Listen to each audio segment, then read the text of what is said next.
दोस्तों, जीवन में आपने बड़ी से बड़ी चीजें देखी होंगी। आपने बहुत बड़ी-बड़ी मशीनें देखी होंगी। आपने बहुत बड़े-बड़े मॉल देखे होंगे। आपने बहुत बड़े-बड़े शहर और बहुत बड़े-बड़े देश देखे होंगे। परंतु हम आज जिस विशाल चीज की बात कर रहे हैं, उसे ब्रह्मांड कहा जाता है। इसमें हमारी पृथ्वी का कोई वजूद ही नहीं है।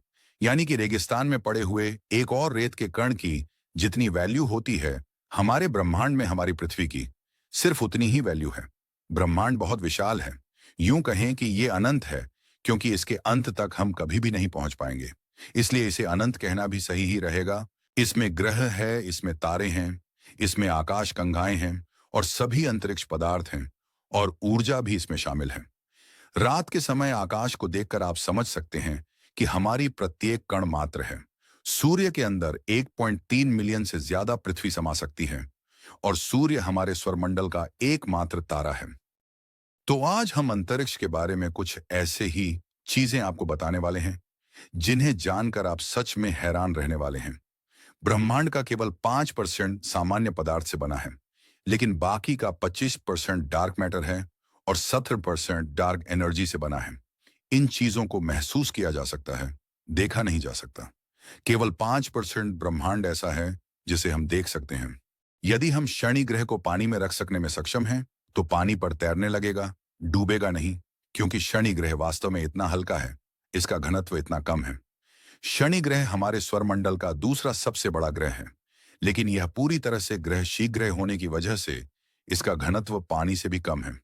इसलिए शनि पानी में डूबेगा नहीं, बल्कि तैरने लग जाएगा। परंतु इसका गुरुत्वाकर्षण बल बहुत ही अलौकिक है। यदि हम सूर्यमंडल के कुछ ग्रहों पर छलांग लगा सकते हैं, तो यदि हम पृथ्वी पर 3 फीट ऊंचा कूद सकते हैं, तब हम मंगल ग्रह पर 6 फीट ऊंचा, चंद्रमा पर 18 फीट और बृहस्पति पर 0 फीट कूद पाएंगे। यानी कि बृहस्पति ग्रह पर हम कूद ही नहीं पाएंगे और ऐसा ही शनि ग्रह के साथ भी है। हमारे कूदने की क्षमता सिर्फ गुरुत्वाकर्षण बल पर निर्भर करती है। हाँ, परंतु शारीरिक क्षमता का भी उसमें योगदान रहता है। परंतु गुरुत्वाकर्षण बल ज्यादा होने पर आपकी शारीरिक क्षमता वहां पर बोबनी साबित होती है। आइंस्टाइन के अनुसार जो तारे हम रात में देखते हैं, वो वास्तव में उस समय में होते ही नहीं हैं जहां हम उन्हें देखते हैं। हम उन्हें लाखों हजारों वर्ष पहले की स्थिति में छोड़े गए प्रकाश को देखते हैं, जो कई प्रकाश वर्ष दूर से आता है। हो सकता है वो तारा आज वहां पर ना हो सकता है वो तारा आज एग्जिस्ट ही ना करता हो सकता है वो तारा आज मर चुका हो। क्या आप जानते हैं, अंतरिक्ष देखने पर सूर्य सफेद दिखाई देता है? यह तो हमारे वातावरण की वजह से हमें सूर्य इस प्रकार का दिखाई देता है। सूर्य अपनी दोहरी पर अपना गुणनकाल 25 से 35 दिन में पूरा करता है। इस प्रक्रिया को कोल्ड वेल्डिंग के रूप में जाना जाता है, क्योंकि उनके बीच में कोई हवा नहीं होती है, इसलिए वो एक दूसरे से बिल्कुल परमानेंटली जुड़ जाते हैं। कोका कोला एक ऐसा शीतल पदार्थ है जिसे अंतरिक्ष में पिया गया था, और पहला भोजन जिसे अंतरिक्ष में खाया गया था वो था सेब, चंद्रमा पर छोड़े गए पैरों के निशानियां। किसी भी प्रकार का निशान गायब नहीं होगा, क्योंकि वहां पर कोई हवा नहीं है जिससे वह निशान मिट सके। अभी हमारे चंद्रयान, इसरो और भारत के शौर्य प्रतीक को वहां पर प्रिंट किया है उसके पहिए से, और अब वह है आने वाले लाखों करोड़ों सालों तक वहां पर यूं ही बने रहेंगे।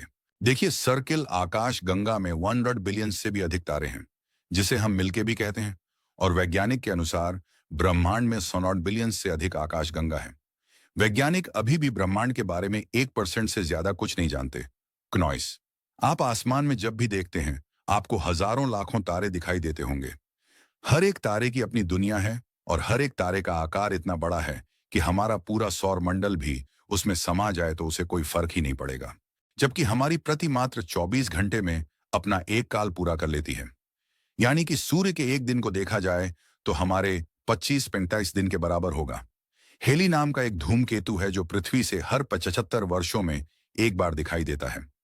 यह अंतिम बार 9 फरवरी 1986 को देखा गया था, जब आगे 26 जुलाई 2061 में दिखेगा। जो लोग आज इस वीडियो को देख रहे हैं, उसमें से 80% लोग इसको नहीं देख पाएंगे। यदि अंतरिक्ष में एक ही प्रकार के धातु के टुकड़े को आपस में मिलाया जाए,